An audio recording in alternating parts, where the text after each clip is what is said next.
আমরা সেদিন নতুন শহরে যাচ্ছিলাম। আমার সাথে আমার বড় ছেলে এবং ছোট মেয়ে ছিল। আমার ছেলে ট্রেনের একটা কামরা ভাড়া নিয়েছিল। আমার মেয়ে ঘুমিয়ে যাওয়ার পর আমার ছেলে যা করেছিল তা শুনলে আপনাদের মাথা ঘুরে যাবে। ভিডিওটা প্রথম থেকে শেষ পর্যন্ত দেখার অনুরোধ রইল। বন্ধুরা, তাহলে মূল গল্পে যাওয়া যাক। আমার নাম রুহি। আমি ৩-৫ বছরের একজন বিধবা মহিলা। আমার দুটি সন্তান। একটা ছেলে রবিন, যার বয়স ১-৭ বছর। আর একটা মেয়ে আছে, যার বয়স ১-৫ বছর। আমার বাবা মজা আসক্ত ছিলেন। আর আমার মা ছোট থাকতেই মারা যায়। তারপর আমার বাবা আমাকে বিয়ে দিয়ে দেয়। বিয়ের পর আমার একটা ছেলে এবং একটা মেয়ে হয়। তার কিছুদিন পরেই আমার স্বামী দুর্ঘটনায় মারা যায়। তখন আমি পুরোপুরি ভেঙে পড়েছিলাম। তবে শ্বশুর বাড়ির লোকেরা অনেক সাহায্য করেছিল। তারপর আমি একটি দোকান খুললাম যাতে ছেলে মেয়ে মিলে ভালো থাকতে পারি।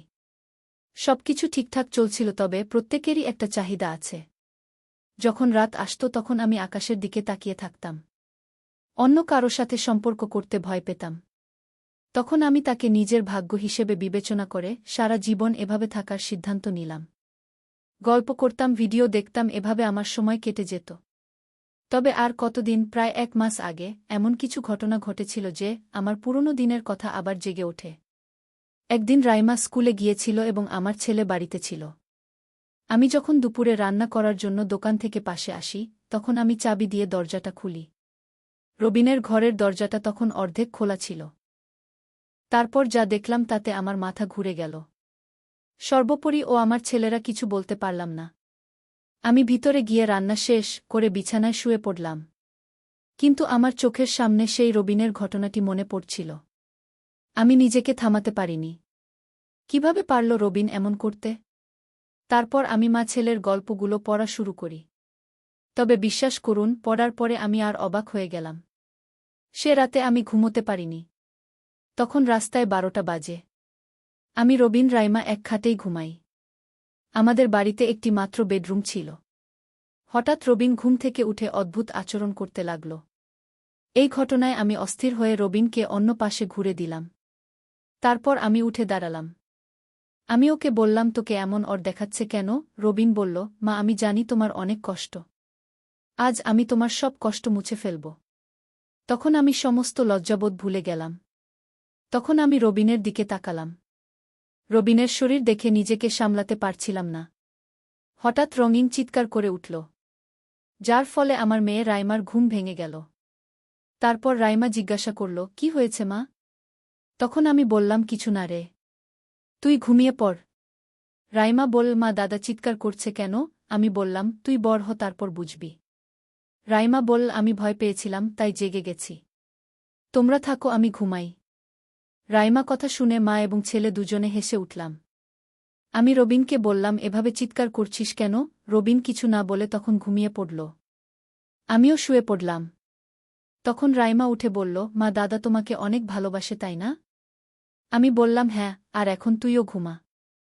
আমার মনে ভয় জেগেছিল যে রাইমা তো সব বুঝে ফেলবে। আর কিছু সময় পর আমরা মা মেয়ে দুজনেই ঘুমিয়ে পড়লাম।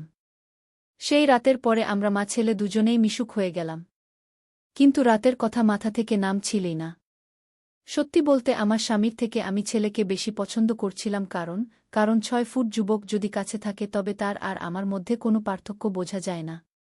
আর এখন আমি অপবাদও ভয় পেতাম না, কারণ আমি বাড়িতে সব কিছু পেয়েছিলাম। রাত ৮টায় আমি দোকান থেকে বাড়িতে চলে আসি। রাইমা তার পড়াশোনায় ব্যস্ত ছিল এবং রবিন ল্যাপটপে কিছু একটা করছিল।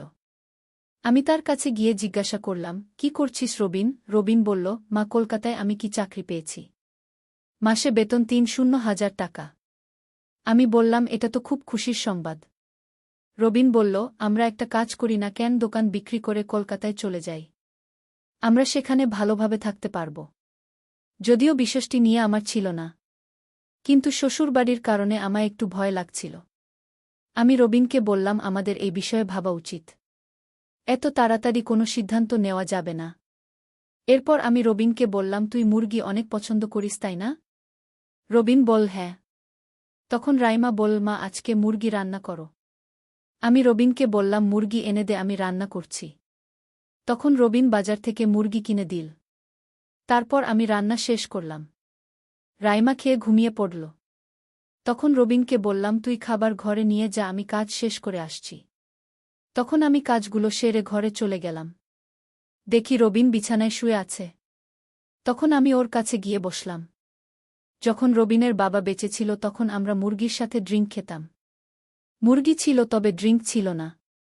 আমি কিভাবে আমার ছেলেকে বলবো, আমি এই ভাবনায় নিমগ্ন ছিলাম। তখন রবিন বলল, মা কি ভাবছ? মুরগি খাবে না তোমার না খুব পছন্দ?